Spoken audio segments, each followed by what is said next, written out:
Thank you for visiting us here at Justice on Demand. My name is Christian Pedersen, attorney here at Justice on Demand. I wanted to do a quick video today on the 5 things that you absolutely must do after you've been in an auto accident. So let's go ahead and get started. Number one, please call 911. I'm always amazed at how many of my clients fail to call 911 immediately after they've been in an accident. Hopefully you haven't been hurt severely enough to warrant an ambulance, but if someone that you're with or you or the other driver has been severely injured, getting an ambulance to the scene as soon as possible is the most important thing. Additionally, you'll want the police to come out and do a police report. The police will take pictures. They may also have body cam footage activated. They'll take statements from witnesses, and we'll do a full investigation of what happened. Um, this can be used later to help establish your case and help to prove the things that we have to prove to be able to win for you. Now, it is true that police reports are not admissible in a court of law. However, there are ways that we can get some of that information in if, in fact, your case ends up having to be litigated. The second thing that I always recommend to all my clients to do, assuming you haven't been taken to the hospital, is take a lot of photo and a lot of videos of the scene. There's the old phrase that a picture says 1,000 words, and it's definitely true when it comes to auto accidents. Knowing that your car, say for example, had $5,000 in damage to it, is not the same thing as seeing what that $5,000 actually looks like to your vehicle. For example, this picture here of this vehicle with a bicycle is a case that I recently helped settle. There wasn't a lot of property damage to the red car. The car had obviously seen better days, but my client was riding a bicycle and was hit in a crosswalk. Now, if you just heard that, you might think, okay, maybe it wasn't too bad. But then when you see that the bike is pinned and stuck under the car, that paints a completely different picture than hearing that someone was struck in a crosswalk while they were on a bike. Some of the other reasons you'll want to take as many pictures and video as possible is people just tend to forget things over time. Getting photos and video of the street you were on, if there were any skid marks on the ground, what both of your vehicles look like, any contact information for any witnesses that may be at the scene. And sometimes I actually have had my clients record the other driver, and the other driver has admitted on camera that they were at fault.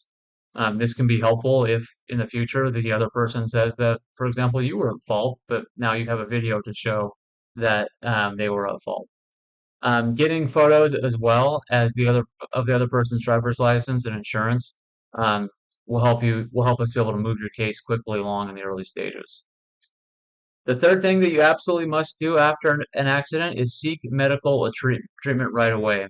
I always recommend to all of my clients to go see a doctor or go to urgent care or emergency care on the first day. Now that will kind of depend on how you feel and what kind of accident you were involved in. But years ago, I had a client who was hit in a crosswalk, and she fell back and hit her head. She felt fine at the scene and refused to take an ambulance to the hospital when the police arrived. Later that day, she was feeling strange and feeling like things were not right, and so she called her daughter, and her daughter said, "Mom, you got to go to the hospital right away." She drove herself to the hospital and still felt, mostly fine. They ended up doing a CT scan and found that she had a brain bleed, which they ended up having to keep her overnight for neurosurgery. So you just never know. Things that may seem completely minor can end up being a lot worse than you may anticipate. So it's always good to get seen by a medical professional the day that you're involved in an accident, if possible. Number four, I always recommend to all my clients to open a claim with their own auto insurance. There are several reasons for this, and I have people complain a lot. They'll say, "Christian, I wasn't at fault. Why should my auto insurance get involved?" Well, I'm going to explain why. Number one, your auto insurance, you're their customer, so they owe a fiduciary duty to you, which means they have to treat you as fair as they would treat themselves. Uh, what will end up happening is that they will, if your vehicle's been damaged, then they will get an adjuster to evaluate the damage, or they will have you bring your car into a body shop, and they will do a better inspection and job than if you go through someone else's insurance. Another reason is that if the other party is disputing liability, meaning they're saying that you are at fault, your insurance will do an investigation for you and help to fight that on your behalf, in addition to the fighting we do for you. Um, the other reasons I recommend to not talk to the other insurance company is because they will ask you for what's called a recorded statement. A recorded statement is something that they will do over the phone where they record your version of the events of what happened, and then they will make a transcript of that phone call. Now, generally speaking, most people don't get in trouble with these, but there are ways to get in trouble by making what are, seemingly harmless comments. The insurance companies will love to twist and turn your words so that they don't have to pay you for your claim. So I always recommend to people to refuse giving a recorded statement. But if you absolutely feel like you want to give a recorded statement, that you have an attorney guide you through the process and then also be on the call with you.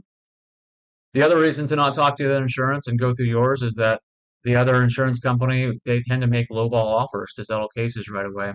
I had a friend who was in an accident probably 10 years ago, and the same day that he was in the accident, the auto insurance company offered him $4,000 for his medical bills. Um, that would have been a complete settlement, and he would not have been able to go and seek more money for them, and he had no idea $4,000 would be enough, too much, too little. And so the insurance companies will do these lowball settlement offers right at the gate to try to get you to sign away your rights to future medical care and treatment, which we would not want you to have happen. And last but not least, talk to an attorney. Um, our firm handles these cases. I've handled thousands of auto accident cases in my career. We know the way and we know what to do and what not to do. When you have an attorney involved, the insurance companies, they just take your case a little more seriously. Um, Having an effective attorney manage your case will also make sure that it's being pushed along as quickly as possible. If you've never gone through an auto accident, never settled a personal injury claim on your own, the you may not know what you don't know. You may end up owing money, even if you weren't at fault. So I always recommend to people to talk to an attorney and get their advice. If you or someone that you know has been in an auto accident, we're happy to give you a free consult. We work 100% on contingency, which means that we don't get paid until you get paid. There's never any bills or fees or invoices that you'll receive from our office. So give us a shout out.